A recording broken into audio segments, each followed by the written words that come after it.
Welcome to Straight Talk with Carly Alyssa Thorne. And I have with me Dan Waldschmidt today. And I'm really excited because we're going to be discussing edgy conversations, which to me is a fabulous way to have exciting conversations. So welcome, Dan. Thank you for having me. I'm excited. I'm really excited. I love the title of your book. So one thing I'd love to know, where did you get the inspiration behind the title of that book? Well, you know, EDGY for us is an acronym, so it stands for Extreme Disciplined, Giving, and Human. So, of course, we spell human with a Y instead of an H because it's just a little bit cooler than if we were to spell it with an H. EDGY is not as awesome as edgy. But it also kind of spoke to the underlying conversation, which these are really powerful conversations that are often kind of shoved aside. We often say there's some things that you can repeat that are very popular business lines that seem to make sense, but when it comes to success, they may not work as well as what we think they're going to work. For instance, let me give you a for instance. I remember growing up reading a lot of motivational, inspirational books, and I remember one, it was Zig Ziglar or Tony Robbins or someone, but they made this reference that to be more motivated each day, you should take a, what do you call those things? Post-it note, and write "be happy" on it and put it on your mirror. And then when you wake up in the morning, when you see that Post-it note, it's going to say, you know, "be happy," and then it'll remind you to be happy, and you'll be more happy. And I remember thinking, that doesn't work for me. I was working like 17 hours a day, growing a business from scratch. I was broke and like in startup mode, and I wasn't happy. And I thought, this is crap. I mean, why do I have to write a note that says be happy? Why can't I just be awesome in spite of being tired? Like, why do I have to be happy? So anyways, it really sounds like fun to say things like be happy, write a note to remind yourself to be happy, and then we remind ourselves, what are we being happy about in the first place? And so edgy conversations, it's two meanings. One, it stands for those four things, extreme, discipline, giving, and human. But the second part is really to say, these are conversations that are kind of edgy. They're might make you feel a little bit uncomfortable. So what I love about you is, first of all, I love the fact that you're really spunky, which you and I have a lot of energy. Now, some people don't like our style because we're kind of a little hyper, and and we're also a little bit edgy, and some people can't handle that. And so the people like my show, it's straight talk. A lot of people don't like straight talk because it puts them out of their comfort zone. But here's the thing. If you're not out of your comfort zone, how do you grow? If you don't step beyond your boundaries, and again, some people don't like stepping out of their boundaries. So again, if you're not willing to step beyond your boundaries or have these straight talk or edgy conversations, how do you expect to grow? So I love that. And I also want to step back a little bit further, because I could go into this whole dossier of your long list of accomplishments of who you are. So I'd love for you to share with the audience exactly a little bit about who you are. Who is Dan? Who is Dan Waldschmidt? Like, where do you come from? Like, what do you do for your living? And so people can get a little bit of an idea who you are. So please share with the audience a little bit about who you are, what is your business, and where you come from. So I'm Dan Waldschmidt, of course. I was born at a very early age. I would hope so. Where are the symbols when you need them? I don't have any around my office here. I need the big symbols. So I am an entrepreneur my entire life. Started my first business when I was 12 and mowed lawns, paid my entire way through college with the money I earned mowing those lawns when I was in my teens.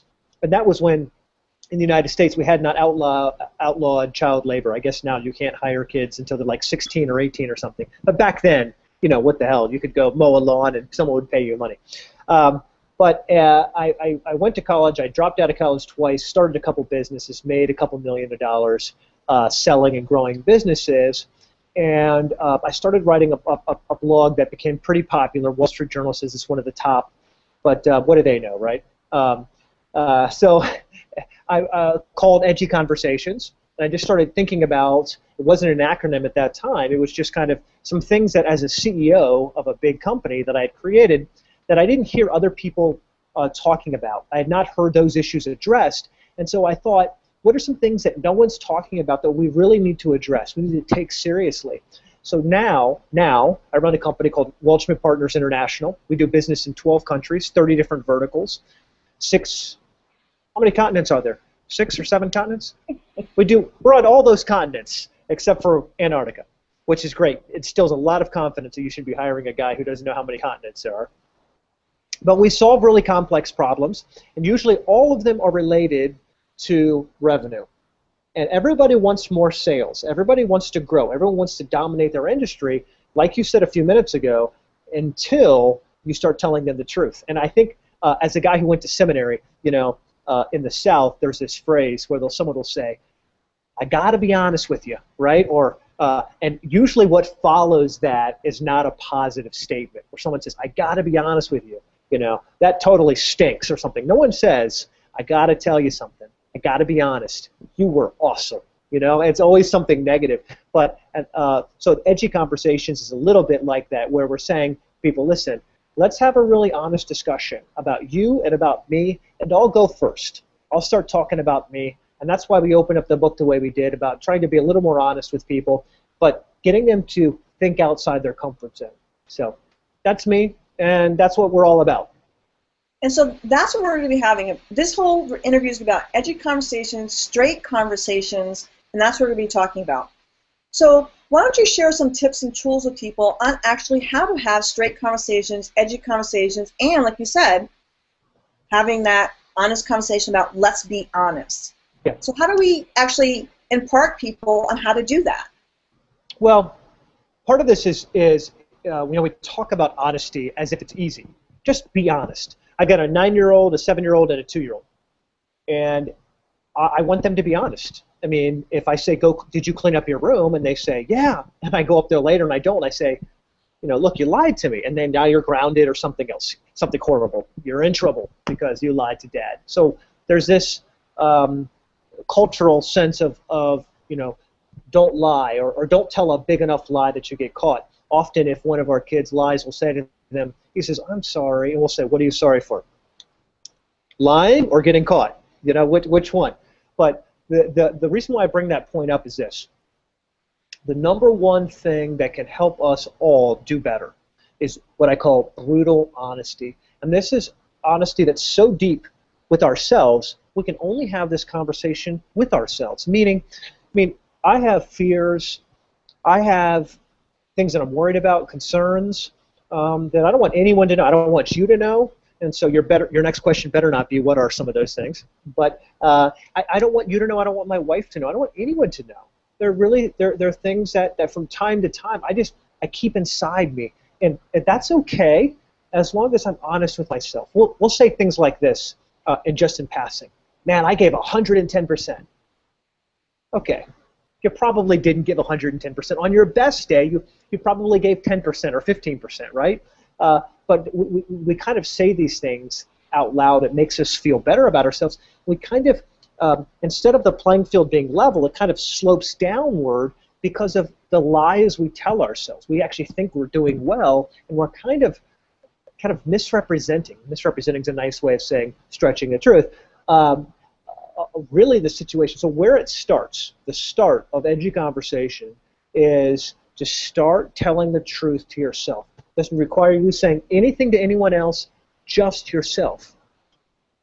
No, I love that. I love the fact that you brought that up, because a lot of people, again, if you can't be honest with yourself, how, excuse my language, hell can you be honest with anybody else? So it is really true. I think that's a great beginning. Begin to be honest with yourself. Those secrets that we're telling, that we don't want to tell to others, if we can begin to be honest with ourselves, that is a beginning. Yeah. And I think that's a beautiful thing that you said. And I think it's a baby step. I believe, a lot of people say, oh, baby steps. But it's true. A baby step is starting somewhere. Every step that you take is leading to somewhere. So if you can begin with yourself, that is a beginning. And I think that was beautifully said. And it's kind of like pulling off the Band-Aid. We keep all this bottled up inside. Sometimes we call it baggage. We date a girl or you date a guy and you go, oh my gosh, he's got so much baggage. What does that mean? Well, he doesn't have 17 pieces of luggage. What it means is he's got all this emotional weight on his shoulders that's built up over years of some of that is a lack of honesty. Some of that's emotional pain that has caused wounds, but some of that is just a lack of honesty. When we're not honest with ourselves, we can't improve. An Olympic sprinter, an Olympic champion, doesn't improve by saying, "Oh, I'm the best." No, you're not the best. You're the worst. Michael Phelps just announced a few days ago that he's getting back into competitive swimming after saying that he was going to resign or retire. And a guy like him doesn't get in a swimming pool and say, I'm the best. It doesn't matter. No, he looks at the clock. He measures his time. He says, ooh, what did I do differently? And that brutal honesty enables him to perfect the areas where he may not be as good as he wants to be. He fixes those areas, and then he goes on to the Olympics and he wins 8 medals. It's not a coincidence. It's not luck. It's not him delusioning himself with sticky notes on the mirror that says, be happy. It's that brutal honesty that says, okay, I reached my arm out too far. That cost me a 100th of a second. If I perfect my form, I get better. If I'm better, I win more medals. And that should be the encouraging thing, is it's not to beat up on you or beat up on me and say, oh, we're so horrible and we're worthless and this is awful and let's go cry.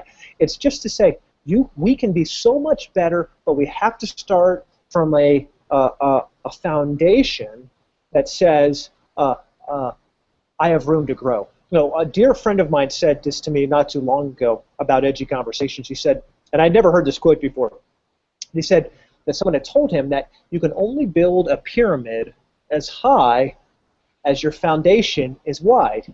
And I said, of course. And I had not thought of that until the moment that, for each of us, that we want to fly high. We want to make more money. We want our star to rise. We want to be more successful, more happy, feeling more successful. And that only comes from that foundation being strong and wide.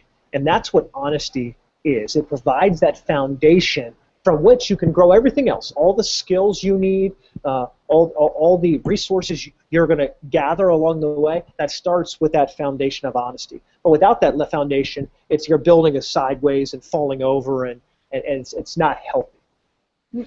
Exactly. And the other thing I'm always telling my clients too is, like, a lot of professionals have this it's a boundary thing. They're not willing to tell clients certain things and establishing trust. And the thing is, everyone wants to sweep, if you will, their skeletons underneath the old proverbial carpet. And the problem with that is, I'm always telling people, is like, you can't hide your skeletons, Eventually things are to come out of the closet. They always do.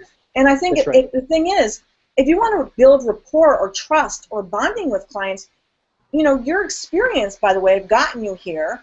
And I'm always using, if you will, my past or the things I've gone through to say, hey, if I can do this, so can you. And yes, some of it is baggage, if you will. I think it also to me, it also is, how do you use that baggage? How do you use your past or your experience? Are you playing it as a victim or enabling, or using those tools as a strength or a builder to show people that, yes, I've been through this or I've done this, but look what I've done with this?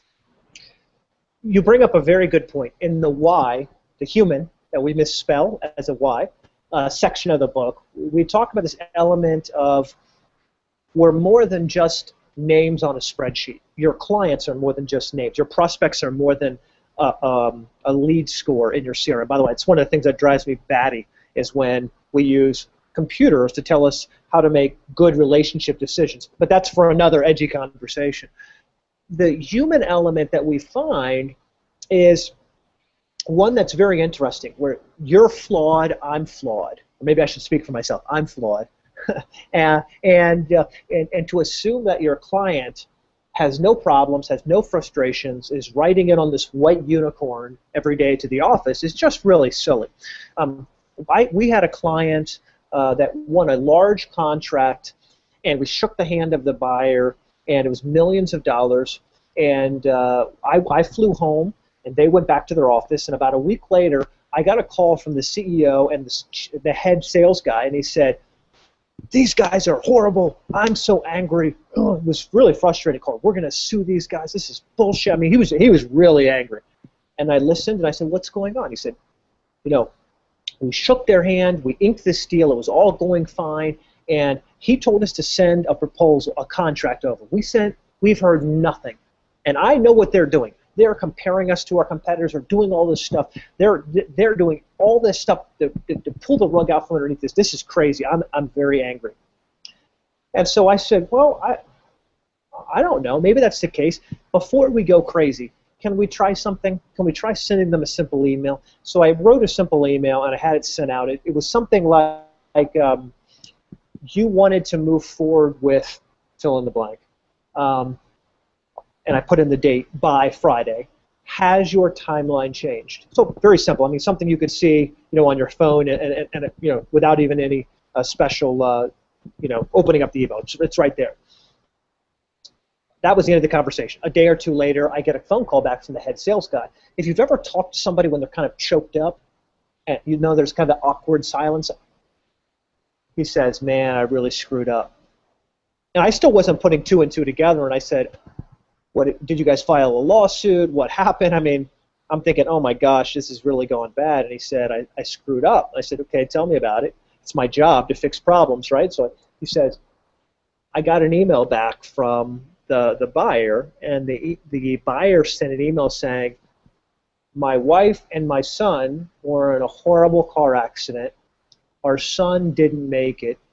We're just trying to put the pieces back together. And so, of course, now I'm choked up thinking, oh my gosh, what happened? I shook this guy's hand. I mean, I did. I shook his hand. I mean, I was there. I was meeting with him. Little did I know that a day or two later, his wife and his son would have this horrible, I wasn't even thinking about them, this horrible accident. So for us, on our side of the table, we were thinking, oh, this guy's bad, he's doing all this stuff. And on the other side, it was something way more human. It was this horrible, horrible tragedy that no one could ever predict, and no one can even fathom, even after the fact. It's so horrific to lose a young child. But here's the point. That's more common than we think it is. Not losing children, not horrific accidents like that, although that they do happen. It's just the act of life. Life gets in the way. You're busy. Something unexpected happens with your kids. Something unexpected happens in your community, your church, your work. All this stuff happens. It just happens. And then we go, well, why aren't they answering my email? Why aren't they getting back to me? And why aren't they closing my deal? These prospects stink, and marketing needs to do this, and you need to do that, and what's going on? And this is crazy. And the reality is, stop, chill out for a second. Be a human being. Do you ever have a bad day? Ever have a bad morning? Ever spill coffee on your tie? Ever get mad at the wife on the way out the door and have an argument and then be steaming in your car all day? Yes, we all have had that happen. And so that's what happens to your prospect. That's what happens to the people you're dealing with. And if you're this person who has no problems and you have no issues and you're Mrs. Goody Two-Shoes, then guess what? Go sell like that. Go act like that. Go network like that. Guess what? No one's going to want to be around you. We want to be around other humans. And like you said, you have this baggage. You have these fears, concerns, just realities. They're not bad. They're realities of your life, of where you've been and what you've done and what you've learned along the way. And so do other people. And if we relate to those people, if we're human beings, then guess what?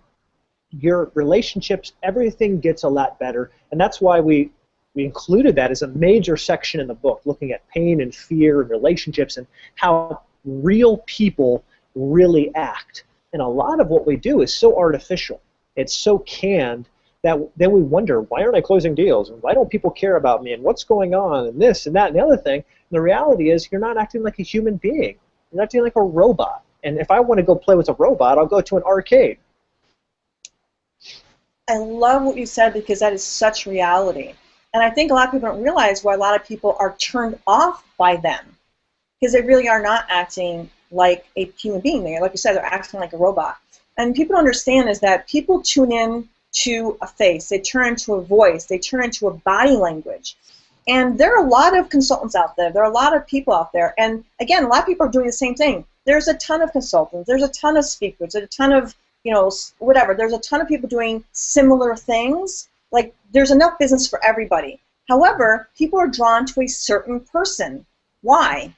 Because of the way they talk, to the way they, it's just a certain energy. And whether people believe in energy whatever, or believe it's a bunch of hoo-hoo or what people say, woo-woo, whatever, okay? Yeah. It is a certain thing, right, that we're drawn to.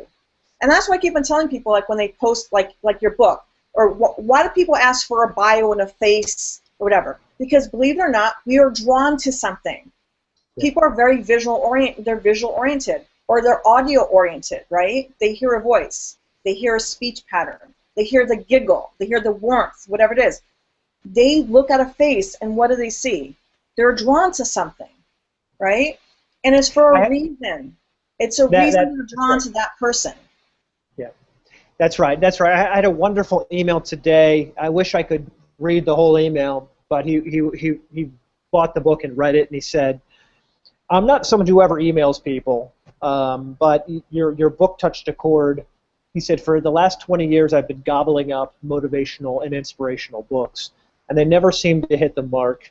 And I read yours from the first page in. I was gripped. I read the whole thing." He said, "I'm going to read it again, and I just wanted to send a personal thank you to you for writing something that was real." And I sent him back an email saying, number one, thank you, because that's, you're sending off an email to a website hoping someone reads it. So thank you for being vulnerable enough to do that. Number two, would you go to Amazon and please leave me a review?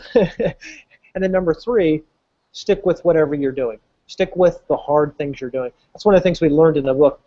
One of the edgy conversations that we need to be having more with ourselves is this idea of hard work is hard work. And let's stop trying to make it smart work.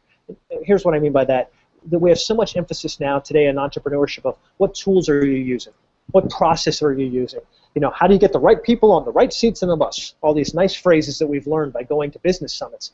What we've learned is that the reason why we avoid innovation is because, is it looks like a pair of dirty overalls, right? Isn't that what Thomas Edison said? Is that it's inspiration. Most of us avoid inspiration because it looks like a pair of dirty overalls.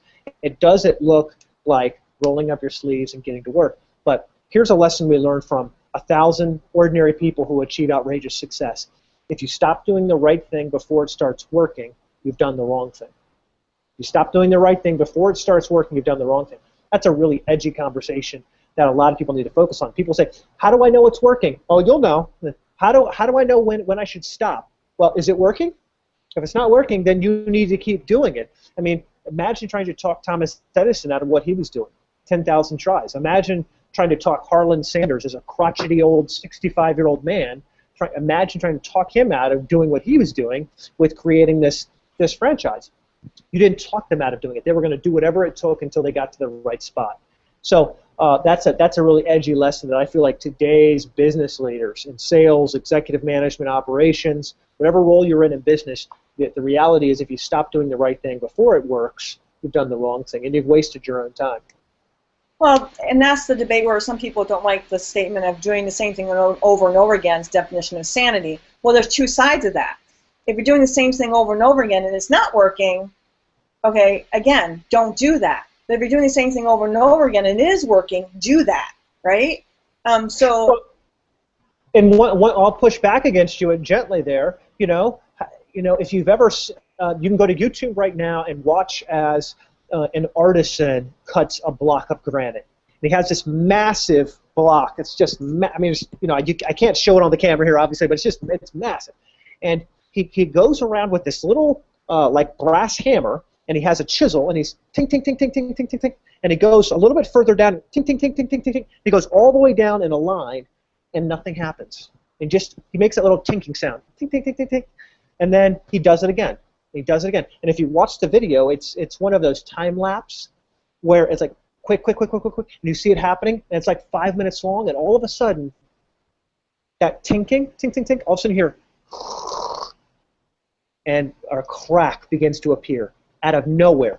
This guy has done the same thing, the same way, the same how, on the same day for 45 minutes with a massive block of granite that looks like an old Volkswagen wagon, a big old thing. And he's tinking it, and eventually comes out into a piece of granite that's thin enough to be a countertop. And he does the same thing. And all I tell people is, yes, if something's not working, then you probably should change it up and figure out what is working. But be careful. Be careful when you immediately say, oh, this isn't working, I'm going to go do something else, because maybe you're cutting a block of granite and it just needs a few more tinks of the hammer. Because that guy could have walked away and said, this is crap. Who told me how to cut granite? This is not working. Meanwhile, the guy who's just ting, ting, ting, ting, ting, ting, and going down the line and doing what is the same thing, the same way, on the same day, he's going to be successful. One observation. I didn't meet one person. I didn't interview one person. I didn't talk to one person of the 1,000 ordinary people who achieved outrageous success who said to me, Dan, I am so glad I gave up. I am so glad that I stopped doing what I was doing and did what really works. You know what they all said to me, most of them that I could actually talk to, because some were dead and I had to pull bios and stuff like that. They said to me, it looked horrible. No one believed in me. Frankly, Dan, don't tell anybody, but I didn't even believe in myself at sometimes. But I kept doing it. I was too stupid to give up. You'll hear that a lot. I was too stupid to give up. And eventually, things clicked, and I became massively successful. That's the story I heard time and time again. And so that's exactly what I tell other people. If I just listen to the 1,000 ordinary people, if I just follow doing exactly what they've done, what do? Be too stupid to give up. Keep doing things. Even when you doubt yourself, that's normal. When other people don't believe in you, that's normal. That's all normal, and that means you should keep doing what you're doing. That's a real edgy conversation, because what's natural is for people to say, well, you need to A/B test. You've got 5 people coming to your website. What is there to A and B test? You don't need to be A/B and testing. You need to be passionate about a cause and deliver on that, and not some of this other nonsense that we hear thrown around. Oh, A/B test, whatever works, do more of that. Yeah, I'm all for analytics and I'm all for working smart, but working smart comes as a result of working hard. You can't work smart until you've already worked hard, not the other way around. You don't work smart, and then when it works, you go, okay, now I'm going to work hard. You work hard, maniacally hard, and in that process of working hard, you work smart because you're too tired to do anything else. And I agree with you. The fact is, when you're working hard, in that process, you're starting to learn how to work smart. It doesn't work the other way around. It is true that in the working hard, you're learning to work smart. So that, I really think that's a very good thing that people need to understand. The working smart doesn't come out of working hard. It's the other way around. And I don't think a lot of people understand that, so I'm glad you brought that up. Another thing I want to say right now, because this is also a podcast, can you please let everyone know where they can find you on the internet web world?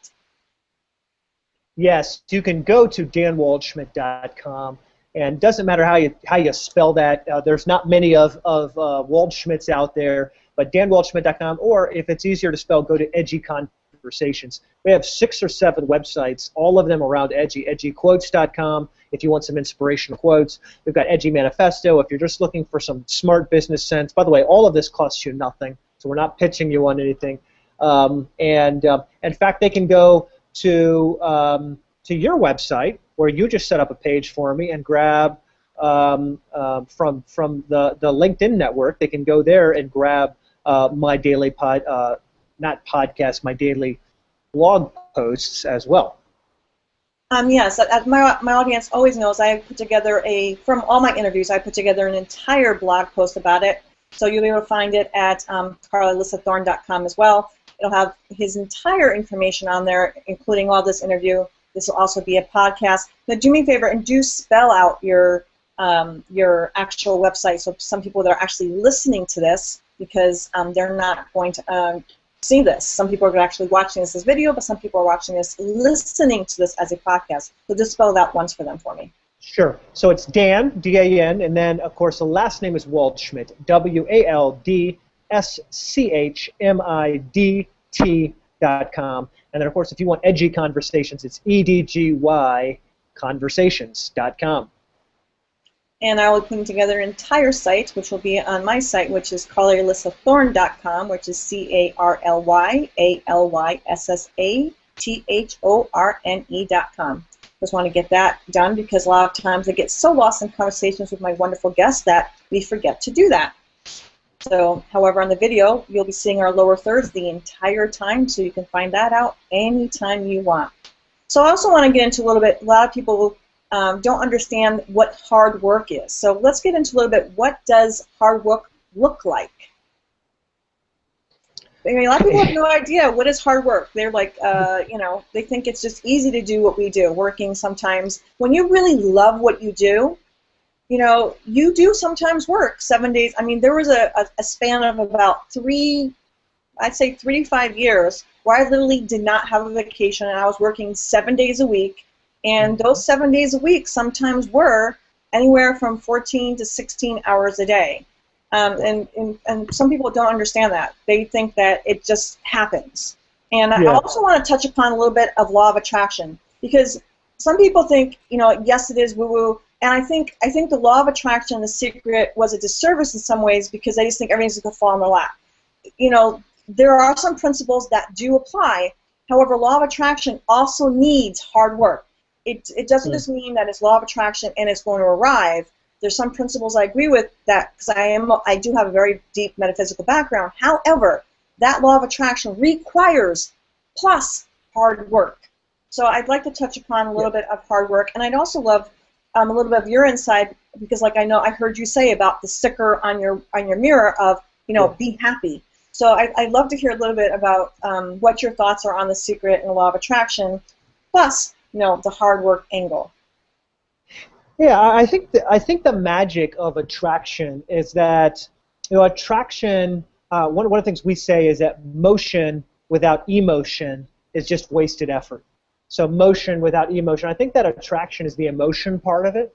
It's almost like my wife. My wife used to have a red Beetle Turbo. It was a fast little bug with a spoiler on the back and the flowers on the inside, and she was super cool.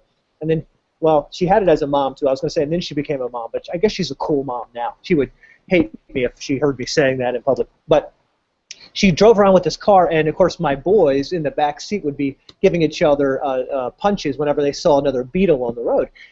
When you're looking for the beetle, you find the beetle, and I think that's part of attraction. Is that it's another way to say that is the birds of a feather flock together. It just how we met and through Fred. And so what you're doing is you find like-minded people who have a vision for helping and coming up with new thoughts and inspiration. And you look around and you go, oh, there's one over there, and oh, there's one over there, and oh, there's one over there, and then you kind of like kindred spirits. You kind of come together. Now, what makes that work is what you just said earlier, hard work. And we call that the motion part. So you've got the emotion part and the motion part, and then you've got really good things happening, is that you have to take action on those connections. I mean, there's no good excuse for not following up and not following through. I mean, how many times, even in our conversations and prepping for this show, for those who just think these shows magically happen, you're dead wrong. We exchanged several emails. We had a call where we debriefed through the whole layout. You had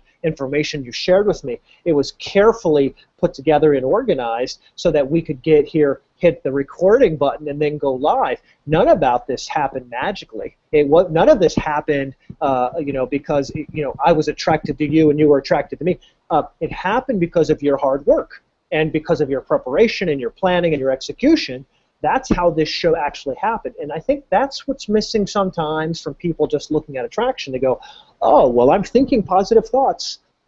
Positive things should come to me. And the answer is, yes, it should be if you're along the way. I live in the South, Greenville, South Carolina. I went to seminary in North Carolina. And I would often hear people who went to church say something like this. They'd say, well, bless God, if I was supposed to be rich, God would make me that way. And my response is now, well, didn't God give you 2 hands? And didn't he give you 2 ears? And didn't he give you 2 eyes and 2 legs? I guess I can't get my legs up to my camera, but you guys get the picture, right? And God gave you everything you needed to go become rich if that's what you want to do with your life. Don't blame him for your lack of motion. And so I think what you're saying is really edgy, in fact, to say, and imagine, by the way, getting up behind a pulpit and saying that, it's great to love Jesus, but go get a damn job, right? We're out of work. Go make work. There's nothing where things are slow. Then make them fast. That's why you have 2 hands. Go work as hard as you can, and then work a little bit more. Like you said, you might have to spend 4 or 5 years doing 16-hour days. You might have to. If we're going to use the Bible, in Ecclesiastes, one of the smartest men in the world, King Solomon, wrote a beautiful poem that we often hear at commencements or at funerals or at weddings. It's used all over. It's about seasons. And King Solomon said, there's a season for planting. There's a season for reaping. There's a season for sorrow. There's a season for happiness. And he talks about the seasons. That's the seasons of our life. See, what people fail to realize when they think about attraction, what they often leave out is that there's a season for emotion, but there's a season that has to come behind it with motion, or else all you have are empty dreams. And those dreams over your lifetime become nightmares, right? Because you're thinking, oh, I thought about this, and I had this opportunity, and I didn't do this, but I had a good idea, and I did that. You know, one brief note I'll leave you with. I ordered something that is super silly on Amazon.com. I ordered ramen noodle cookers. Now it's almost about as big as my phone here, and it's a dish, and you put the ramen noodles into it, and it's almost like a casserole dish that it has 2 little handles, and there's a little line that goes around it that says this is the fill line. So okay, you snip the ramen noodles, you take out the brick, you put it in there, you put the powder on it, and you fill it up with water, and you put it in the microwave for 4 minutes. Okay, I paid $24 for 4 ramen noodle cookers, and someone is a multi-millionaire because they executed the motion part of the emotion of having that idea. How many people do you think said, oh, I had an idea about that, or I always knew there was a way to do that better, or I was thinking about that, and one guy just decided to make it happen. And he's the ramen noodle king somewhere. I don't know who it is. But, you know, it's things like that that are a powerful example of matching emotion with the motion. And sometimes I imagine you working 16-hour days for 4 or 5 years to get to where you are now. There were days where you were probably really tired. A lot of days where you were really, perhaps those around you might have said you were cranky even, God forbid. You know, but what you did was you let the emotion of where you wanted to go, what you wanted for yourself. Of course, look at all the successful things you have now, right? You let the emotion of where you wanted to be drive that motion, drive you forward. I think that's so powerful, and it's a shame we don't emphasize that more, because we have emotion and we're all excited. We go to these seminars and webinars, and they're almost like a religious event. You know, almost like we raise our hands, we shout to the sky, we're all excited, and then we leave and do nothing. And then we wonder, oh, that didn't work. No. It didn't work because you didn't work. And that's how life is. I agree, and that's the one thing I call those shelf help things. We go all these seminars, spend all this money, we buy all these products, we get home, we're in that energy of, you know, the seminar people, and everyone's going, you know, raising their hands and they're clapping and they're doing all these dances in these seminars, you know, and like I said, they spend all this money, go into debt, and then they get home, they put the books and the CDs, and they put them on the shelf, and they do nothing with them. And then they wonder why they go, oh, like you said, it didn't work. And it's because they didn't do anything with the books. They didn't read them, they didn't listen to the CDs, and then they go to the next, you know, the next seminar, and the next seminar, and then the next seminar. It's ridiculous, and then nothing. It's like, boom. And they're out of that, and it's because they're out of that energy. And then it's like, you know, it's just ridiculous.